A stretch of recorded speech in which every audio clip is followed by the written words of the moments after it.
Olá, seja bem-vindo ao canal HP Akhenaton. Meu nome é Carlos. Hoje nós vamos falar sobre espíritos obsessores, espíritos inferiores e elementais. Vamos juntos construir uma ideia, uma definição. Gostaria muito que você participasse até o final para que a gente pudesse estar, de certa forma, definindo de uma vez por todas esse assunto. E tudo isso tem a ver com o que a gente estuda, que são os arquétipos, as simbologias mais importantes do planeta, né, e históricas, né, as ocultas também, os símbolos e arquétipos ocultos que podem ser utilizados como forças protetoras ou até mesmo sendo advertidos a não usar certos símbolos para que você não atraia justamente esses elementais que, em suma, são espíritos inferiores e obsessores. Mas vamos às definições para que a gente possa compreender plenamente do que a gente está falando. Mas antes eu gostaria de estar definindo para vocês o termo que você vai ouvir muito na literatura cabalista, nas literaturas exotéricas, que são os elementais. As criaturas inferiores nas escalas dos seres são criaturas invisíveis que os cabalistas chamam de elementares. Existem três classes distintas de tais seres. A mais elevada, em inteligência e em discernimento, e os chamados espíritos terrestres. Basta dizer, por enquanto, que eles são as larvas, as sombras que viveram sobre a Terra, recusaram toda a luz espiritual, permaneceram e morreram profundamente imersos no barro da matéria, e cujas almas pecaminosas o espírito imortal grandemente se afastou. A segunda classe é composta por antipos invisíveis dos homens a nascer. Nenhuma forma pode vir à existência, da mais alta à mais baixa, antes que o ideal abstrato dessa forma, ou, como Aristóteles chamaria, a privação dessa forma seja evocado. Antes que um artista pinte um quadro, todos os traços destes já estão em sua imaginação. E para que sejam capazes de discernir um relógio, esse relógio particular deve ter existido em sua forma abstrata na mente do relojoeiro.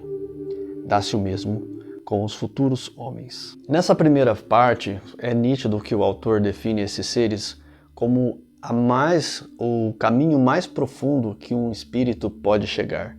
Ou seja, um ser que está enraizado no mal, que definitivamente quer prejudicar, como nós falamos no vídeo passado, há seres que só querem prejudicar, não querem ajudar, e eles saem da Terra enquanto vivos, fazendo isso ainda, querendo vingança, de certa forma sentindo muita inveja de outras pessoas, se sentindo injustiçado, achando que porque eles não conseguiram aquilo que desejavam, era porque as pessoas que estavam em volta os prejudicavam. Então a pessoa ela sai com uma definição errônea sobre a vida, não se responsabilizando. É como aquele sentimento vitimista que algumas pessoas têm, em que culpa tudo que está à sua volta. Nunca é ela. Então, a primeira definição que eu gostaria de deixar muito claro para vocês é que esta construção deste ser que chega num elemental, né, que a gente pode chegar ao ponto de ser, no espiritismo, chegar ao ponto de ser ovoide, né, onde este espírito pode ser manipulado por outros espíritos inteligentes, como a definição fala, existem os primeiros elementais que têm inteligência, ou seja, ele sabe que ali existe um ser, e todo ser é energia, todo ser tem força, e ali ele se aproveita daquilo, dos fluidos que aquele ser emana constantemente por ser um ser vivente, embora totalmente destituído de ideia, de inteligência.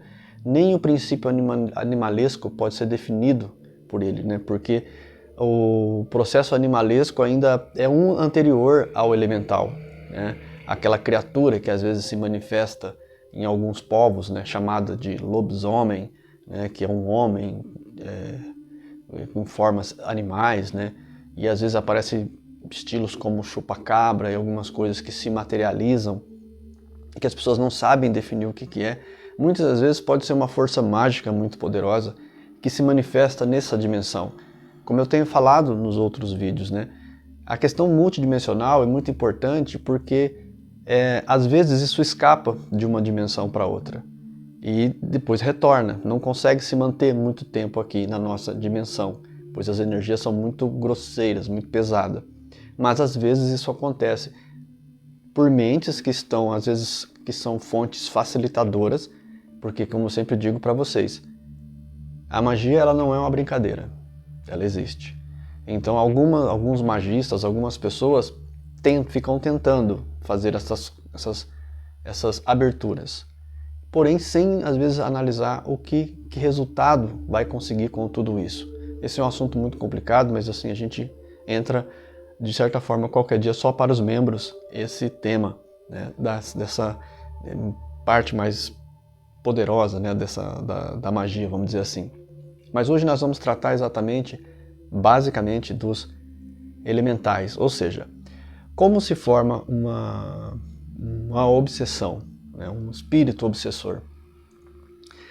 A gente tem que falar de uma forma prática em que a nossa vida agora se encaixe perfeitamente no nosso entendimento. Eu gosto muito que todo conhecimento ele se encaixe aqui agora, para que a gente veja o que a gente está fazendo e de repente a gente pare e fale, poxa, não tá legal, não vai dar bom no futuro isso aqui. Por quê? Porque lá na frente as referências existenciais de amor, compaixão, de inteligência fraterna, de iluminação vão estar tão distantes, como o próprio texto diz. Esses seres foram se distanciando dessas ideias. E como o texto diz que tudo que se manifesta aqui foi construído no mundo das ideias, aqui na nossa inteligência, a perca deste processo de inteligência com sentimentos poderosos vai deformando este ser. Ou seja, a ideia arquetípica que a gente tem, por exemplo, o que você é, a forma física, a estrutura física que você é justamente toda uma criação e elaboração que Deus permite que você faça. Então, vida após vida, cada vez você pode ser um ser mais belo. E essa beleza vem de que princípio? Vem do princípio justo que nós estamos falando, em que você desenvolve fraternidade, espírito colaborativo, como eu sempre falo em todo vídeo, né? A magia dos atos mágicos, que não é o pensamento mágico, né? Como a maioria das pessoas tem, que é justamente o pensamento supersticioso, né? Não, o ato mágico ele é uma ação coerente em que nós sabemos exatamente o que nós estamos fazendo e por que a gente está fazendo. Quando a gente tem um ato mágico, a gente está construindo cada vez mais este ser em vida e pós-vida. Ou seja, quando as pessoas saem do corpo e quando você vê ela está brilhando, tem uma refulgência corpórea. E as pessoas dizem, nossa, mas é a minha mãe, mas ela parece com Nossa Senhora de Aparecida, né? Brilhante, mas é só um ser mortal que saiu. Mas os seus sentimentos foram sendo enobrecidos ao longo da vida. E assim caminha quem trabalha com o espírito e ato da magia colaborativa. Ou seja, aquela magia do tipo, vou colaborar.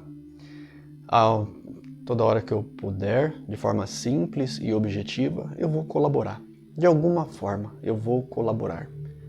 Vou ser mais positivo, estou colaborando.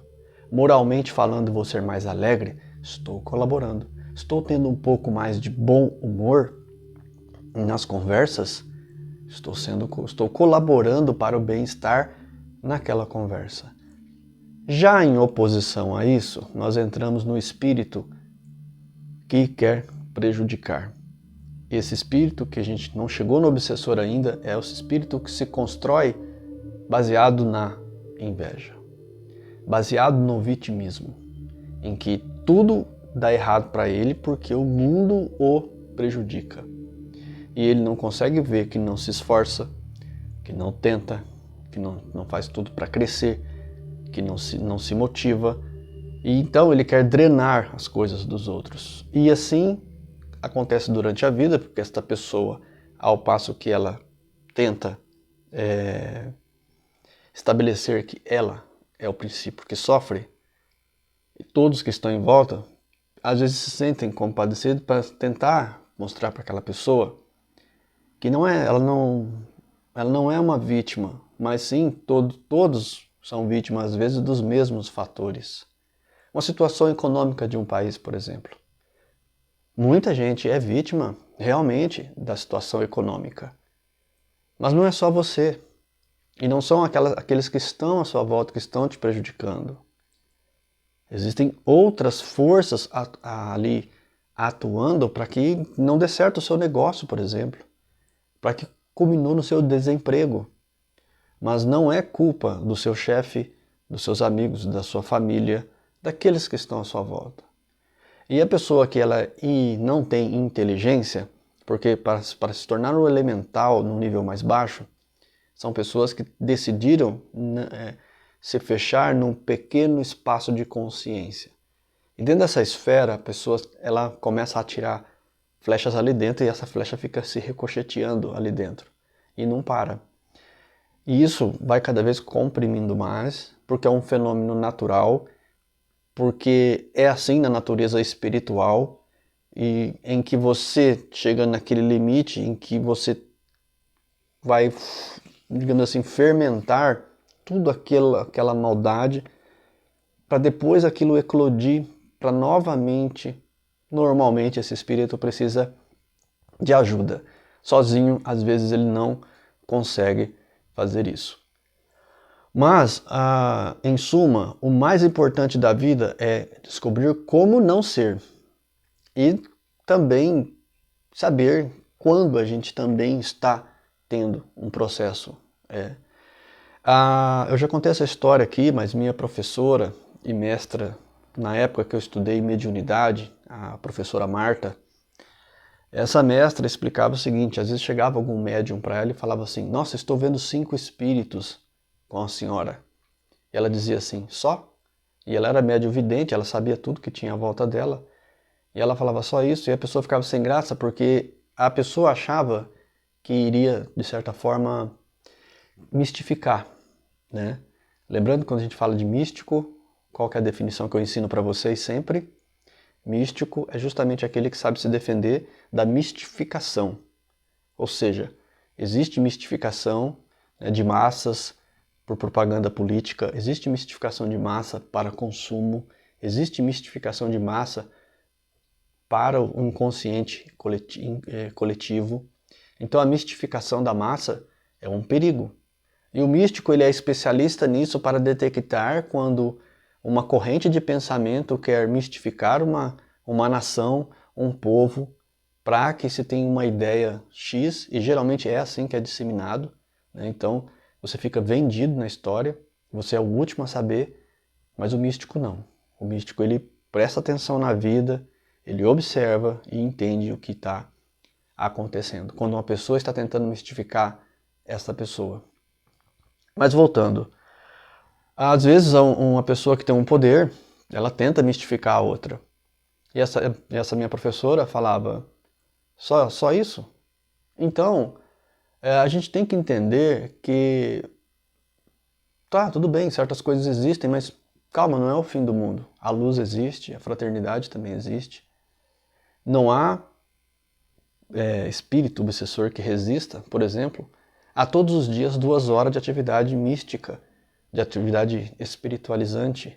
Ou seja, se todo dia você pega 2 horas para fazer sua maquete, para estudar bons livros de espiritualidade, para você escrever, para fazer coisas boas, sabe? Para você colaborar, então, irrita eles profundamente, né? Porque o que eles querem é que você cometa atos ruins, para que esses atos ruins causem problema para você, para que você seja prejudicado. E então eles se deleitam quando você colhe os resultados negativos, e a colheita é certa, né? Diz a frase. Ou seja, eles querem que você produza atos ruins, comportamento ruim, para que você depois colha o resultado. E colhendo esses resultados, você se inferiorize e você sinta tentado a acusar o mundo, a acusar Deus de fazer coisas, de sentir coisas que você não quer. Então, ao momento em que a gente é colocado diante de testes, em que a gente fracassa, muitas vezes você tem que fazer o seguinte: ao invés de se abater, porque não vai adiantar nada, você não vai corrigir o que você fez, naquele momento você se vê como falho. Olha, eu falhei, você falhou, tudo bem, mas não foi culpa de ninguém, não, nem do seu obsessor, porque ele quer que você também, se você o acusar ou começar a xingar, ele vai falar: opa, estamos entrando numa desavença. Isso é ótimo, porque eu criando uma desavença com você, farei com que a força negativa sua se manifeste. Então, tudo que um obsessor quer, se ele puder, ele vai te tornar você num elemental. E uma vez que você torne naquele elemental, você pode ser vítima de todas as forças ruins, mas você se colocou ali. Não existe castigo divino. Você está ali, você foi pegando esse arco e você foi decaindo em atitudes e personalidade. Você foi decaindo. Então, é muito importante que a gente veja que a proposta, às vezes, que nos é colocada é que a gente tenha atitudes. Quando vir aquele pensamento que faz com que você tenha atitudes errôneas, seja ela qual for, em qual nível for, esteja preparado, elas irão acontecer e você cairá em algumas. E tudo bem, cair, ótimo, vou me levantar, vou processar isso gradualmente e vou, de certa forma, fazer com que eu mude esse jogo. Porque o colaborador é aquele que vai vir e sempre irá colaborar. Que seja uma coisa simples, que seja uma coisa, vamos dizer assim, a bola da criança que rolou e atravessou a rua e você segurou com os pés. Não passe direto, como se aquilo não tivesse acontecido. Pare, devolva a bola para a criança. Observe se ela vai atravessar a rua, se não vem nenhum carro. O colaborador, ele se torna uma espécie de guardião da sociedade, guardião da mente das pessoas. Quando ela vê que a pessoa pode estar no caminho de ser um elemental, ela faz o quê? E um dos caminhos que eu já expliquei para vocês aqui é nítido, que é o sentimento de culpa, que é viver você também sendo vitimista, né, onde você se torna vítima de tudo, das pessoas, da sociedade. Essa pessoa só começa a se tornar muito materialista, também é um processo perigoso, né? Porque cada vez que você se distancia de uma ligação com essa dimensão, porque parte do que acontece na nossa vida tem uma permissão da outra dimensão e essa permissão é conquistada por nós. São chaves, como diria, chaves mágicas, né? Você cria, você abre esses campos. E abrindo esses campos, torna-se perigoso, porque dependendo do campo que você abre, você não tem a força ainda suficiente para lidar com todas as consequências que aquele campo produz naquele momento.